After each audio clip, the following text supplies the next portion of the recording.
Bonjour et bienvenue sur Human First, le podcast business qui parle plus d'humains que de chiffres. À chaque épisode, je vous emmène à la rencontre de professionnels qui ont osé voir le monde du travail différemment. Comment ? En plaçant l'humain au cœur de ses priorités et de sa stratégie.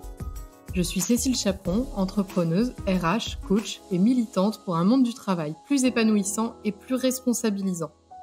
Et maintenant, place à notre invité du jour.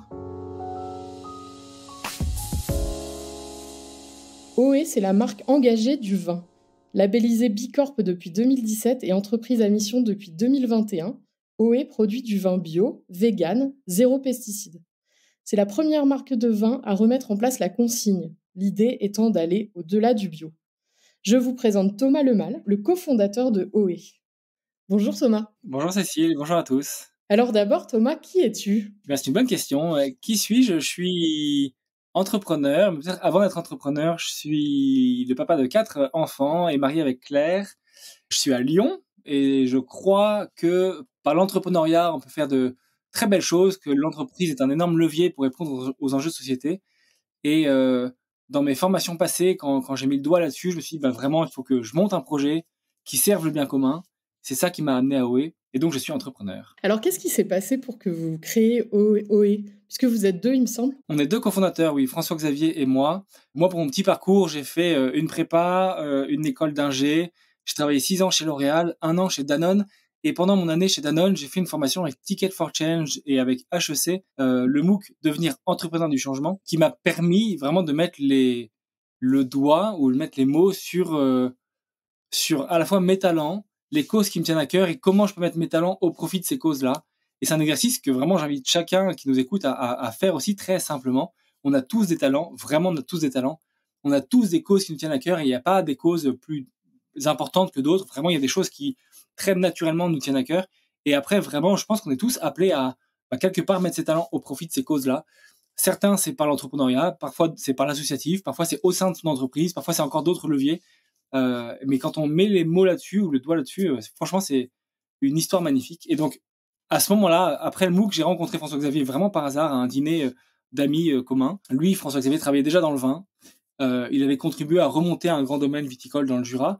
Et il avait des équipes qui partaient avec des masques à gaz, des combinaisons, etc. Le domaine n'était pas bio. Et après, à la fin de sa mission, il voulait contribuer à autre chose que ça, ou même à l'opposé de ça. Et moi, j'arrivais avec cette notion d'impact et de cohérence et un peu de marketing, de branding aussi, etc. Et donc, très vite, on a vu qu'on était très complémentaires, lui et moi. Et c'est toujours une de nos forces chez OE, c'est ce bon duo qu'on fait, lui et moi. Ouais. Et alors, raconte-nous, du coup, qu'est-ce que vous avez mis en place ? Donc, la consigne, le fait qu'il n'y ait pas de pesticides dans vos vignes. Ouais, en fait, on veut vraiment créer une marque de vin très engagée, animée par une grande cohérence, de bout en bout, de manière transverse. Et donc, tous les vins sont des vins produits avec des petits vignerons et vigneronnes de toute la France. J'aime pas le terme petit, mais petit parce que c'est des petites exploitations indépendantes, quoi.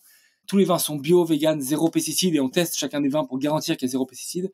Et après, au-delà du vin, on va, nous, consacrer 1% de notre chiffre d'affaires pour aider nos vignerons à aller au-delà du bio, planter des haies, analyser les sols. Souvent, dans le bio, il y a la question du cuivre qu'on peut retrouver de manière trop forte dans les sols, etc. Donc, on va essayer de répondre à ça, favoriser la biodiversité, favoriser les habitats, régénérer. En fait, on a la chance d'être dans un milieu agricole où on peut faire plus de bien, régénérer, préserver, etc. Donc ça, c'est la partie vin, vigneron. Après, il y a toute la partie packaging, où dans la filière vin, plus de 50% du bilan carbone, c'est la bouteille et le transport. Et donc, nous, tout est recyclé, recyclable, encre végétale, bouchon naturel de chêne français, etc. Mais surtout, on est la première marque de vin en France à avoir relancé la consigne, ce qui est game changer en termes d'écologie. Puis maintenant qu'on a la consigne, on est les premiers sur le zéro déchet, donc on livre en casier, coiffe consignée, donc il n'y a plus de film plastique, plus de scotch, plus d'encre, enfin, vraiment c'est très clean et on voit que c'est possible. C'est surtout ça qui m'émerveille, c'est que on montre que c'est possible et maintenant il faut transformer ça partout. Et après, au-delà du contenu et du contenant, on va être cohérent avec la manière de construire l'entreprise et ça va être un de nos sujets là. Et donc on est transparent sur le salaire, on a l'énergie renouvelable, on a un bonus que commun d'équipe, on a 2 personnes avec un handicap chez nous en interne, en CDI. On est très transparent sur tout. Enfin, c'est très bienveillant, très simple quelque part et pour autant assez nouveau aussi. Voilà, donc on a vraiment cette cohérence transverse qui nous apporte aussi beaucoup de joie, beaucoup de sérénité. On est nous-mêmes au travail et ça nous donne aussi, je sais pas, peut-être une encore plus grande ambition. J'aime le fait qu'on serve des causes qui nous tiennent à cœur, qui nous dépassent complètement. Ça nous pousse à être très ambitieux et en même temps très humble. Et j'aime bien cette position-là qui nous force à faire de belles choses ambitieuses et en même temps rester les pieds sur terre ou dans la terre avec nos vignerons. Moi, j'ai rencontré, une de vos collaboratrices, Charlotte, c'est comme ça qu'on se parle aujourd'hui dans le podcast et qui m'a parlé du coup de comment elle vivait, sa vie de collaboratrice chez OE. C'est pour ça que j'ai eu envie de vous interroger. Alors, qu'est-ce que vous avez mis en place du coup sur, la façon de travailler chez OE? Alors, il y a plusieurs choses. Une des choses que j'aime beaucoup, qui nous structure pas mal, c'est les OKR, c'est Objective and Key Results, une méthode de management où chaque trimestre, équipe par équipe, on arrive à se poser et se dire bah, c'est quoi mes objectifs pour ce trimestre. Donc on est le 1er janvier, c'est quoi mes objectifs pour le 31 mars, qu'est-ce que je veux atteindre et quels sont mes KR, mes Key Results, donc les petits cailloux qui vont me permettre petit à petit d'atteindre cet objectif-là.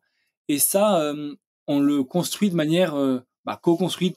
Chaque équipe partage, j'aime pas le terme remonter, mais partage en tout cas ses objectifs et on les challenge ensemble pour vraiment qu'ils soient à la fois ambitieux, réalisables, etc. Et après, chaque semaine, on a un petit outil qui nous permet de les mettre à jour. Chaque mois, on fait une revue de tous ces objectifs et chaque trimestre, on fait une grande revue, plus on remet à jour les objectifs pour le trimestre d'après. Et donc ça, c'est vraiment un rythme assez simple, mais assez puissant, assez structuré aussi, qui nous permet de bien avancer. Et tout est très partagé, tout le monde a accès à tout, tout le monde voit les objectifs de chacun et leurs avancements. Et ça, finalement, c'est la façon de manager, vos équipes. C'est la façon dont les gens se managent même eux-mêmes, je dirais. Ouais, exactement, tout à fait. Et du coup, notre position, ma position à moi de cofondateur, c'est pas tant celui d'imposer des objectifs et de fouetter tout le monde pour que ça aille le plus vite possible. Alors, je caricature un petit peu, mais vraiment, c'est plutôt d'animer ces thèmes-là, confronter pour que vraiment les objectifs soient bien finement installés, on va dire, et après faire le maximum pour que l'équipe ait la visibilité possible, les outils possibles, le financier nécessaire pour réaliser ces objectifs-là. Ouais, donc vraiment, ça change ma position aussi, ou notre position à nous, les cofondateurs. On n'est plus en haut d'une grande pyramide, mais plutôt en bas d'une pyramide qui sert toute l'équipe, quoi. Et toute l'équipe est en position d'attaquer, d'avancer dans ses engagements, elle est autonome aussi quelque part parce qu'elle est partie prenante de ses objectifs, quoi. Vraiment, tout le monde en est responsable. Ça, c'est vraiment un très bon point. Autre chose qui nous structure pas mal, c'est des one-one qu'on fait chaque semaine ou 2 fois, ou toutes les 2 semaines, quoi, 2 fois par mois. Et ça, j'aime vraiment bien parce que donc chaque manager a ce temps et on sait qu'on a un temps dédié dans la semaine ou dans le mois pour répondre à ces questions qui sont pas forcément urgentes. Si il y a une urgence, on s'écrit, on répond, il y a pas de problème. Mais on sait qu'on a un temps dédié, posé ensemble, où on peut se dire les choses, et ce qui va bien, ce qui va moins bien, voilà, les sujets un peu clés, etc., revoir ça. Alors, c'est pas du tout du contrôle, c'est pas du tout ça, c'est plutôt avoir un temps où on est disponible, on est vraiment là, le temps il est préparé, l'un comme l'autre, on peut apporter des sujets qu'on sait qu'on va balayer. Parfois, c'est des sujets très opérationnels, et parfois, c'est des sujets plus difficiles, plus humains, mais ça nous permet d'avoir vraiment ce temps-là. Du coup, il y a beaucoup moins de, je sais pas, de non-dits ou de trucs qui traînent un peu, et il y a vraiment beaucoup d'espace pour se dire les choses très simplement avant que ça devienne tout un sujet, comme parfois ça peut être le cas. Et peut-être un dernier point que je trouve assez structurant chez nous, c'est un update que chacun fait chaque fin de semaine. Donc chaque vendredi, tout le monde est amené dans un petit outil à se poser et dire bah, quelles ont été mes priorités de cette semaine, de la semaine passée, quelles sont mes grandes prios de la semaine prochaine, est-ce que j'ai besoin d'aide. Donc là encore, c'est un espace pour que chacun puisse dire bah, oulala, sur ce sujet-là, franchement, j'ai besoin d'aide, je sais pas comment m'y prendre. Est-ce que j'ai une remarque, voilà, est-ce que j'ai un truc à partager, et puis comment je vais, voilà, de 1 à 5, comment je me sens, etc. Et ça, je trouve hyper intéressant là encore, parce que ça aide l'équipe à vraiment mettre les mots sur leurs grandes briques. Vous savez, c'est toujours cette histoire de grands cailloux là qu'il faut mettre dans le. Je sais pas si tout le monde connaît cette histoire-là, mais il faut remplir un bocal avec des grands cailloux, des petits cailloux et du sable et de l'eau. Et donc, si on commence pas par les grands cailloux, bah du coup, c'est raté. Donc, il faut vraiment commencer par les choses les plus importantes. Donc, bien les définir et y consacrer le bon temps nécessaire. Donc, j'invite toujours l'équipe, une fois qu'ils ont défini leur gros sujet, bah, de dire bah, est-ce que j'ai vraiment le temps consacré à ces gros sujets pour vraiment les taper, quoi. Et après, voilà, est-ce que j'ai besoin d'aide, oui, non, et comment je vais. Donc, ça nous permet aussi d'avoir ces lieux un peu d'espace pour se partager les choses, pour se redire les choses, etc. Et c'est assez structurant aussi. Voilà, c'est peut-être ça les 3 grandes choses qu'on a. Après, il y a d'autres plus petites choses. Il y a les soirées d'équipe, il y a tout un rythme de choses. On fait une marche en montagne pendant 2 jours, etc. Il y a les vendanges en équipe. Enfin, après, il y a des choses plutôt sur le rythme annuel, on va dire. Mais dans l'opérationnel, voilà les grands sujets. Et comment est-ce qu'on prend les décisions chez OE, les grandes décisions structurantes pour l'entreprise, par exemple? Ouais, les grandes décisions, vraiment, alors les vraiment très très grandes, Alors ça dépend de qui les fait émerger en premier peut-être. Souvent, si c'est vraiment une décision importante, quelque part, elles sont confrontées, l'équipe les confronte avec François-Xavier, avec moi, et on en parle. Et après, très vite, le sujet, on le met sur la table, ou bien dans une réunion d'équipe, ou bien même pendant un apéro. Enfin, très vite, on met les sujets sur la table. On déjeune tous ensemble le midi. Enfin, très souvent. Enfin, voilà, ça évolue toujours, mais les déjeuners sont vraiment un moment. Et donc, c'est des moments où même les sujets importants, on en parle, on les met sur la table. Alors, on n'est pas tout le temps en train de bosser. Hein, je rassure nos auditeurs. Mais voilà, assez vite, on confronte les sujets. Si besoin, on a commencé à créer des cercles qui prennent soin des sujets un peu majeurs. Aujourd'hui, on a 3 cercles.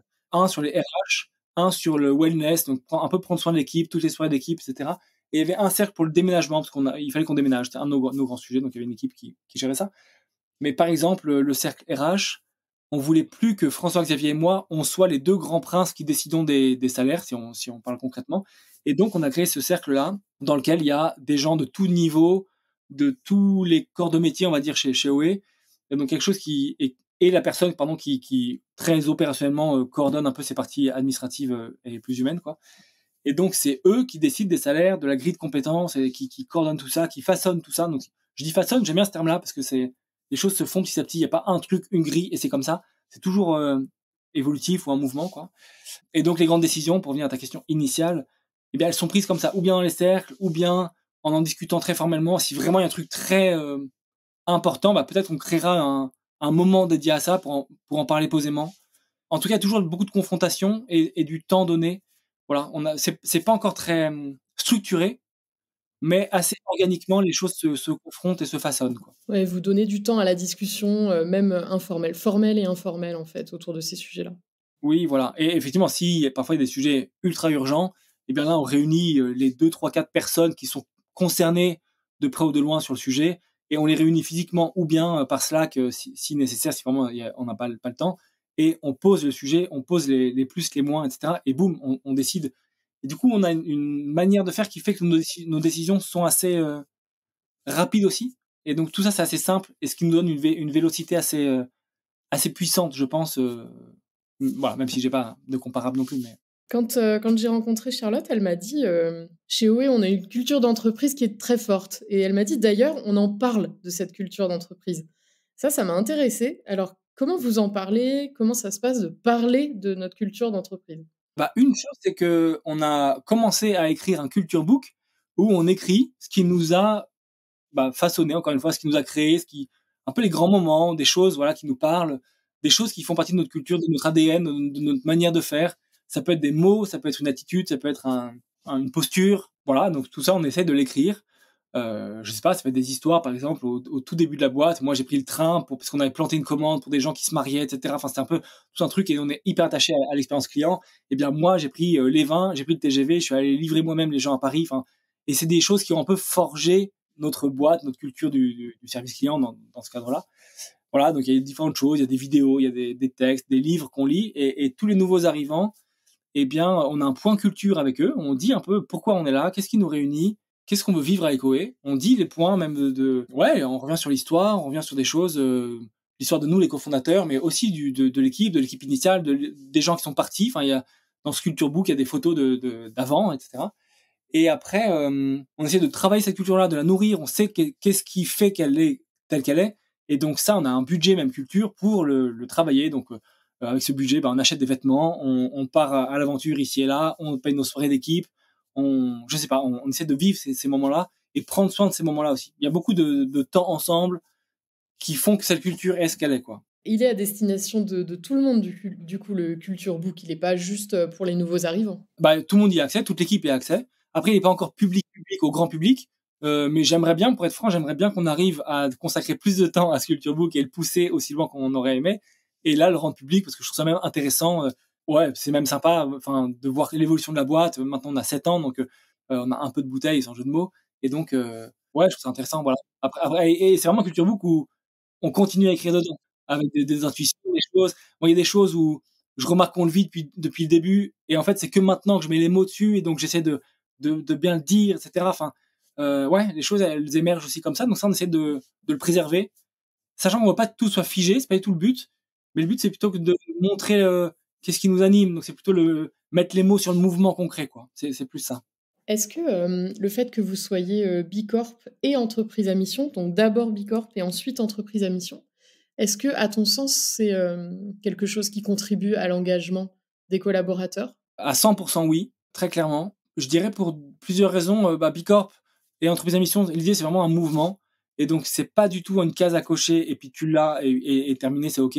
C'est vraiment être dans une démarche de progrès, observer ce que j'ai dans les mains, comment je peux mettre au profit du bien commun, se laisser challenger aussi. Bicorp, là on est en train de refaire, donc tous les 3 ans il faut être recertifié. Donc là ça fera 6 ans là dans les mois qui viennent. Donc on est en train de travailler la recertification. Et donc, ils pointent du doigt des choses qu'on n'aurait même pas imaginées. Il y a 3 ans, par exemple, ils nous disaient, est-ce que vous êtes dans une banque éthique? Oui, non. Et là, boum, depuis quelque temps, on est dans une banque éthique. Donc, c'est des choses comme ça où ça vient nous alerter un peu ou nous montrer la voie sur des sujets que nous, on n'aurait pas encore identifiés. Et ce que j'aime bien aussi, c'est que toute l'équipe est concernée. On n'a pas une personne à mi-temps au 5e étage qui gère ça, mais tout le monde y contribue. Et là, très concrètement, tout le questionnaire Bicorp, qui est assez fastidieux, eh bien, on l'a divisé en sous-parties et toute l'équipe vraiment se réunit pour répondre aux questions, trouver les justificatifs, etc. Donc, tout le monde y contribue. Et comme sur nos engagements, tout le monde y contribue. C'est-à-dire que les commerciaux, ils vendent le vin, mais ils vendent la consigne, ils vendent le zéro déchet, ils vendent encore d'autres sujets. Quand on a des bons partenariats qui fonctionnent, on leur propose à nos partenaires de passer Bicorp. Est-ce que nous, on peut pas les aider à mettre le pied à l'étrier? On leur propose de faire une fresque du climat chez eux et comment est-ce que nous, on peut les aider? Enfin, voilà, on veut utiliser ce qu'on a ou la relation commerciale, dans cet exemple-là, pour la sublimer peut-être ou la convertir en positif et tirer tout notre écosystème vers le haut. Un peu, là, quand on voit notre baseline, c'est le bien par le bon, c'est utiliser les bons vins pour faire le bien. Donc là, c'est vraiment cet exemple-là. Donc c'est valable pour les commerciaux, c'est valable pour l'équipe logistique qui concrètement fait les cartons tous les jours, mais aussi travaille à fond le zéro déchet, travaille le bilan carbone et tous ces sujets-là. Donc vraiment, tout le monde y contribue. Là, on a une personne qui vient pour les finances bientôt. Un des sujets, il n'est pas encore au courant, mais un des sujets qu'on a en tête pour lui, c'est cette finance éthique. Qu'est-ce que ça veut dire? Comment? Est-ce qu'il y a la banque? Est-ce qu'il n'y a pas d'autres sujets? Est-ce qu'on peut pas mesurer d'autres sujets que juste l'aspect financier, mais il n'y a pas d'autre chose? Enfin, voilà. Tous ces sujets-là, on essaie de les avancer. Et donc, oui, Bicorp et l'entreprise à mission nous aident à fond pour animer ça, objectiver aussi, nous donner un peu des goals, des scores, des comparatifs. Donc, à fond, ceux qui nous écoutaient, foncez. En fait, c'est grâce à votre mission d'entreprise que vous prenez vos décisions. C'est-à-dire que c'est ça le filtre de toutes les décisions, finalement. Ouais, tout à fait. Et en fait, à chaque décision qu'on doit prendre, il y a la question engagement. On se dit, mais vraiment, on enlève la question d'argent, on enlève les contraintes physiques, etc. C'est quoi le truc, c'est quoi la réponse la plus engagée? Ça, vraiment, on essaie de bien l'identifier. Une fois qu'on a identifié ça, on se dit, OK, c'est quoi les contraintes financières? C'est quoi les autres contraintes? C'est quoi les contraintes de temps? Enfin, qu'est-ce que ça veut dire? Est-ce qu'on peut cocher cette case-là, mais aussi les autres? Oui, non. Et donc, j'aime bien réfléchir comme ça. Et c'est ça, ouais, qui guide nos choix. Alors, parfois, il faut faire des choix, je sais pas, un peu différents. J'ai pas d'exemple là en tête, mais en tout cas, on essaie de bien identifier la réponse écologique ou sociale. Enfin, bref, la réponse d'engagement et de regarder les réponses ou le mouvement qu'on doit prendre au regard du sujet, quoi. Ouais. Et sur votre site internet, il y a écrit en gros, une phrase qui m'a marquée où c'était écrit: «On doit faire encore mieux». J'ai bien compris que c'était plutôt sur des sujets, écologiques, environnementaux et cetera. Mais qu'est-ce que tu dirais, que vous avez encore à faire mieux sur les sujets, de management, de gouvernance et cetera? En fait, sur les aspects sociaux, il y a la question du handicap qui est un vrai sujet chez nous, qu'on a commencé à travailler et j'aimerais beaucoup, enfin, plus la boîte va se déployer, plus on veut aller dans ce sens-là et rendre possible cette question-là du handicap. Sur les aspects plus humains, il y a la question de la famille, la vie de famille. On est plusieurs maintenant parents. Moi, j'ai 4 enfants. Il y en a d'autres dans l'équipe qui ont des enfants. Et donc, comment OE peut servir les familles? C'est pas juste, c'est OK, il y a OE et il y a la famille, puis en fait, on fait en sorte que ce soit OK.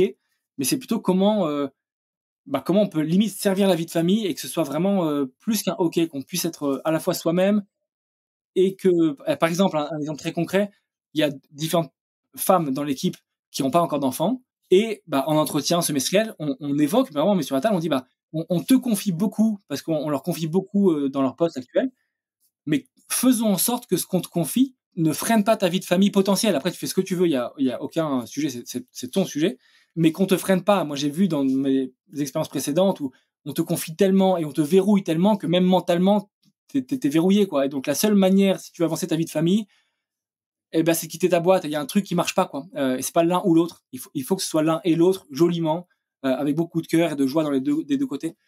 Voilà. Après, dans nos processus de décision, etc., c'est encore nouveau. On a ces cercles là qui commencent à émerger. C'est encore le tout début. Là, on est en train de bien les expliciter et les faire vivre. Il y a des nouveaux cercles qui vont émerger, entre autres sur la performance de l'entreprise. On veut vraiment mieux travailler ce sujet-là encore, pour encore mieux le muscler, quoi.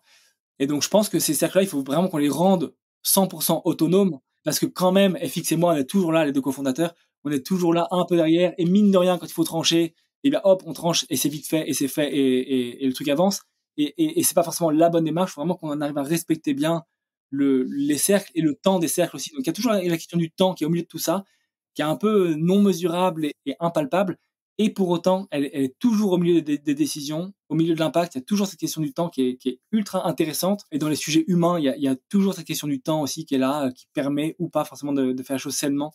Ouais, voilà. Après, il y a forcément d'autres leviers, mais qu'on n'a pas forcément identifiés, etc. Mais vraiment là-dessus, on a, je pense, beaucoup à faire pour faire mieux. Sur les prises de décision autonomes, il y a le premier épisode, tout premier du podcast qui évoque Infusio. Et cette boîte-là a vachement bossé le sujet de la prise de décision partagée. C'est vachement intéressant. Moi, j'aimerais bien avoir un petit exemple concret de... j'adore ton sujet, comment on sert la famille. C'est pas, je sais pas, soit l'un, soit l'autre. On essaye de travailler un état d'esprit aussi qui fait qu'on ne se met pas nous-mêmes des barrières pour notre vie de famille. Je trouve ça vraiment passionnant. C'est un peu la première fois que j'en entends parler vraiment dans ces termes-là dans le podcast. Est-ce que tu aurais un exemple concret sur qu'est-ce qui fait que chez OE, c'est plus facile d'avoir une famille que dans une autre boîte? Ben, je sais pas, un exemple très concret, tu vois, typiquement ce matin, ben, justement, Charlotte, avec qui je travaille beaucoup, on m'a demandé pour un nouveau podcast, ou une soirée, pardon, un talk dans une soirée, et à chaque fois je confronte avec Charlotte pour bien valider les sujets, et Charlotte me dit, ah bah regarde bien, c'est le jeudi soir, et le jeudi c'est toi qui gères, enfin elle sait maintenant que je gère. Alors Charlotte n'est pas du tout mon assistante, c'est pas du tout le sujet, mais bref, on est très on s'entraide et on s'entremuscle pour bien organiser nos vies, on va dire. Et donc là, elle sait que le jeudi soir, c'est moi qui gère tous les trajets de musique de mes filles, etc. Et donc, elle me dit, bah, donc, t'es pas dispo. Et donc, bah, si tu veux, je te remplace. Et donc, elle prend et tac, tac. Et donc, en fait, comme c'est un sujet qu'on a mis sur la table qui existe, en fait, c'est juste ça, je crois, peut-être la différence. Comme il existe, on peut en parler très simplement. Et donc, quand l'équipe doit partir plus tôt parce qu'ils doivent aller chercher les enfants à la crèche ou à l'école, en fait, c'est pas un problème. C'est pas un sujet. Peut-être qu'ils ont commencé plus tôt. Peut-être qu'ils rebosseront le soir. Peut-être que pas du tout. Mais en fait, c'est un sujet qui existe et donc on n'est pas obligé de se cacher, on n'est pas obligé de. En fait, ça m'a fait tilt il y a quelques temps où j'ai dû venir avec deux de mes filles au travail parce que je sais plus, il y avait une grève ou je sais plus trop, ou une prof malade ou je sais plus ce que c'était. Et je suis venu ici au travail avec elles deux, donc elles étaient là, elles sont encore jeunes, donc elles dessinaient, elles jouaient un peu ici.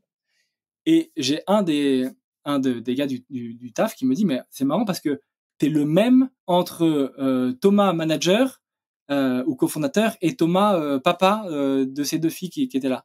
Et en fait, il me dit, mais c'est impossible, ça ne marche pas comme ça. Normalement, avec tes filles, t'es gentil, avec nous, avec des gros guillemets, t'es méchant, quoi. Et en fait, ça m'a fait tilt, je me suis dit, mais en fait, la chance qu'on a chez nous, c'est qu'on est nous-mêmes, vraiment nous-mêmes, et enfin, c'est bête, mais on vient habillé comme on est, et du coup, étant papa, et d'autres maintenant sont venus ici ou là avec leurs enfants parce qu'il y avait quelques contraintes. Et en fait, c'est vraiment une chance qu'on a, je pense. Mais la clé, c'est, je pense, juste de rendre ce sujet existant, comme le sujet des naissances, comme le sujet, je sais pas, ça peut être les décès, ça peut être, enfin bref, en fait, tout ça, c'est des sujets qui existent dans nos vies perso. Et parfois, j'ai l'impression qu'on a une certaine pudeur ou une certaine honte à les rendre, à la mettre dans la sphère pro. Voilà, c'est comme ça que j'explique en tout cas aujourd'hui. Et donc mon enjeu, c'est d'être paisiblement dans la sphère pro sans tout mélanger, sans que tout soit transparent partout. Absolument, chacun reste avec sa vie, son équilibre pro-perso, mais pour autant, voilà, on peut prendre soin des choses comme ça, quoi. Moi, j'ai une petite question qui sort un petit peu de tout ce qu'on vient de se dire. C'est sur le sujet de la consigne. C'est c'est pas sur le même sujet, mais est-ce que c'est rentable maintenant la consigne? Ouais, c'est une bonne question. La consigne, c'est rentable maintenant, oui. En fait, il y a 3 ans, quand on l'a lancé, on me disait, mais tu fais fausse route, ça ne marchera pas. La filière vin n'est pas structurée pour ça. Et bizarrement, ça marche. Ce qui me fait dire que souvent, les schémas mentaux sont les vrais freins, ils sont là. Et la consigne, c'est 79% de gaz à effet de serre en moins, c'est 76% d'énergie en moins et 51% d'eau en moins. Et là, avec l'explosion du coût de l'énergie, quand on voit qu'on gagne 71% d'énergie en moins, 76% d'énergie en moins, eh bien, d'ores et déjà, une bouteille qui est réemployée, donc issue de la consigne, coûte moins cher qu'une bouteille qui est neuve, qui a été fondue dans des fours à 1500 degrés, qui chauffe H24 et qui consomme une énergie colossale. Donc oui, la consigne est rentable et c'est un bel exemple de choix qui soient et écologiques et économiques. Souvent, on a ce contre-exemple. Enfin, on se dit, l'écologie coûte cher. On a un peu ce truc-là. Manger bio, c'est plus cher. Voilà. On se dit ça. Pour autant, là, c'est un bel exemple c'est un beau contre-exemple. Comme sur nos vins, il n'y a pas de capsule, par exemple. La capsule qui pèse 2 grammes et qui est en fait pas en alu, mais en complexe d'aluminium, ça se recycle pas. Et donc, la capsule, c'est des dizaines de milliers de tonnes par an de capsules qui sont mises sur le marché, qui sont non recyclables. Tout ça, c'est un déchet qu'on enlève. Nous, on n'en a pas. Et on gagne de l'argent à faire ça. Voilà. C'est des beaux exemples de choix écologiques et économiques. Si on veut acheter vos vins, ça se passe comment? Ou bien sur oeforgood.com, et on livre toute la France, ou bien dans les petites épiceries, Vrac, Bio, Zéro Déchet, qui sont vraiment nos meilleurs partenaires qui jouent le jeu sur la consigne, tout ça. Et donc là, vous pouvez acheter vos bouteilles et les rendre dans ces épiceries souvent. Ou bien on est chez des acteurs plus grands, on est chez Naturalia, chez Botanique, dans certains Biocoop, etc., etc. Ok. Et donc, ces entreprises-là, elles jouent le jeu, elles rendent les bouteilles, etc. Les clients ramènent bien leurs bouteilles. Eh bien, certains acteurs jouent le jeu et d'autres pas encore. Et nous, l'idée, c'est que toutes nos bouteilles sont physiquement réemployables. Et donc là où c'est pas encore, où la logique de consigne n'est pas encore installée, eh bien nous, on travaille avec les équipes RSE ou logistique pour les aider à mettre le sujet sur la table et rendre possible la consigne chez eux. Donc on veut que nos vins soient un peu comme un cheval de Troie au sein des enseignes qui jouent pas encore le jeu. Et là où ils jouent le jeu, foncez, parce que franchement, c'est des acteurs qui sont à l'avant-garde aussi de ces sujets-là et qui contribuent à vraiment changer la donne. Et puis moi, du coup, j'ai eu envie d'acheter au vin, donc c'est hyper facile de trouver les points de vente sur le site internet, c'est vraiment pas compliqué. Qu'est-ce que tu donnerais comme conseil à un entrepreneur qui se lance et qui a envie de faire les choses bien en termes d'humain, qui a envie d'autonomiser les gens, que les gens se sentent bien chez eux? Qu'est-ce que tu donnerais comme conseil? Je dirais peut-être 2 choses. Je dirais vraiment d'essayer de mettre les mots sur qu'est-ce qui serait pour moi une réussite. Alors évidemment, on va tout de suite penser, on est en France, chiffre d'affaires, tout ça. Mais quelle serait vraiment une réussite humaine? Qu'est-ce qui moi me rend heureux? Qu'est-ce qui m'apporte le plus de joie? Essayer de mettre les mots là-dessus et se dire viens, chiche dans ma boîte, on le fait et on fait que les gens soient heureux et très simplement. Et juste de mettre les mots là-dessus, je pense que déjà ça peut vraiment aider. Et après, je pense qu'il faut commencer petit. Et si on parle des sujets d'équipe, je dirais réunir l'équipe et se dire qu'est-ce qui vous rend plus joyeux? Qu'est-ce que vous préférez? De quoi vous pensez avoir besoin? Et venez, on le fait. Et puis, les choses se font. Et vraiment de se mettre en mouvement. Commencer petit, il faut pas trop se prendre la tête. Faire, nous, tous les mois, on a une soirée d'équipe. Peut-être faire tous les mois une soirée d'équipe. Et puis, on a nos déjeuners qui sont très simples. On n'a pas de téléphone à table. C'est un peu comme à la maison avec les enfants. Mais pour autant, c'est une règle qu'on a chez nous. Et du coup, on a des belles discussions, des vrais sujets, parfois clivants, parfois hyper intéressants, parfois pas du tout, etc. En tout cas, nos déjeuners façonnent aussi notre culture de boîte. Voilà, il y a plein de choses très faciles à faire. Il n'y a pas besoin forcément de mettre des gros processus, des outils, des machines, des trucs. Et peut-être, je crois que la transparence, c'est une intuition que j'ai. Je ne sais pas si c'est vrai ou pas, mais je pense que la transparence permet aussi tout ça. Donc, transparence des salaires, transparence sur le business plan, transparence sur moi, mes difficultés d'entrepreneur. Enfin, voilà, ce truc-là, je pense que ça aide beaucoup de gagner en transparence. Voilà, et ça aide les équipes. Et donc, ça contribue à ce cycle assez simple et assez positif, je pense. Ouais, ça vous arrive du coup de partager vos difficultés d'entrepreneur avec François-Xavier et avec l'équipe? Ouais, honnêtement, oui. Moi, j'ai ma vie de famille aussi, donc il y a régulièrement des matins où je dis que je me suis fait défoncer cette nuit par les enfants et que du coup, je suis KO.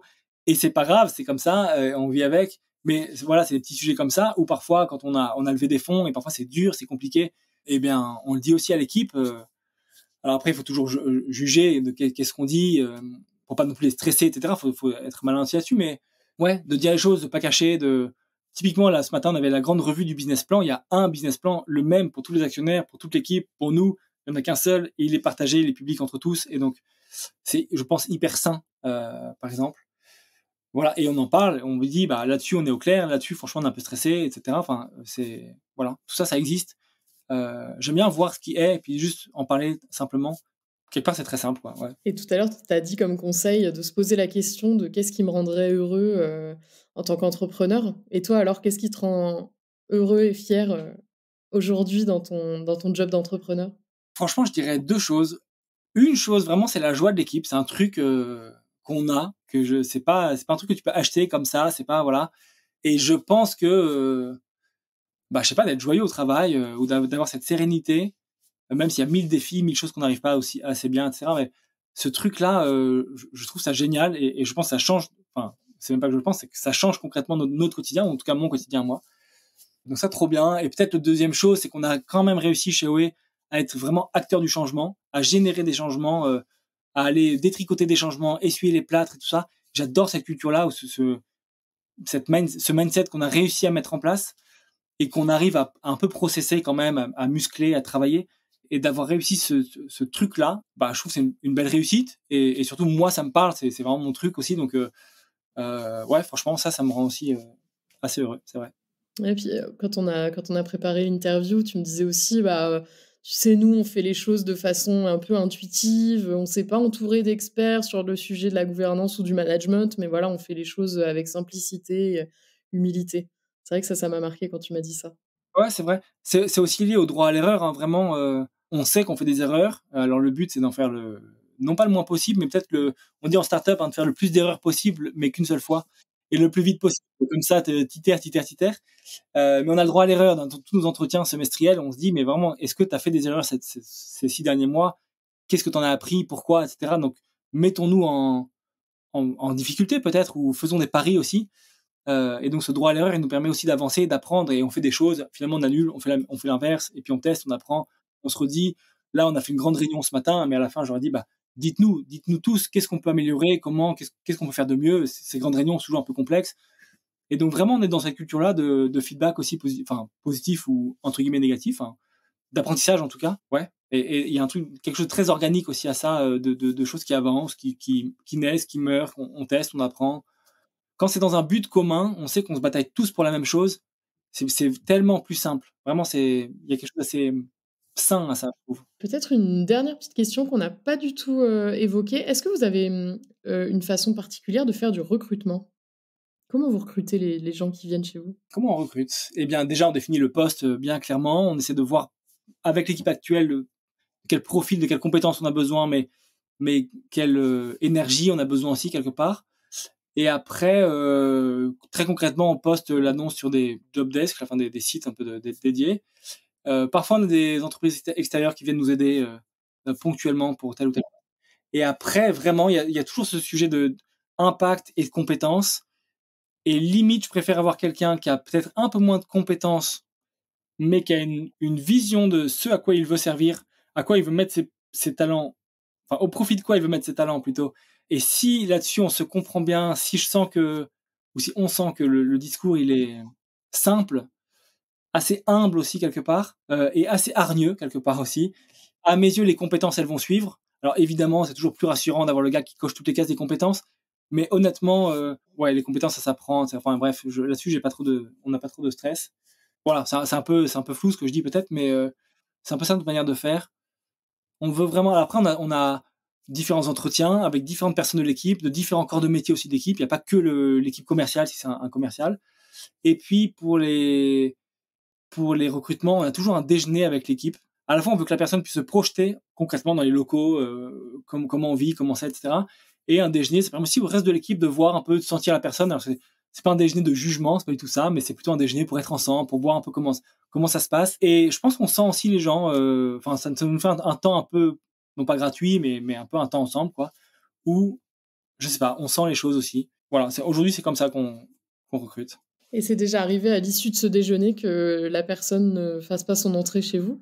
Ouais, c'est déjà arrivé.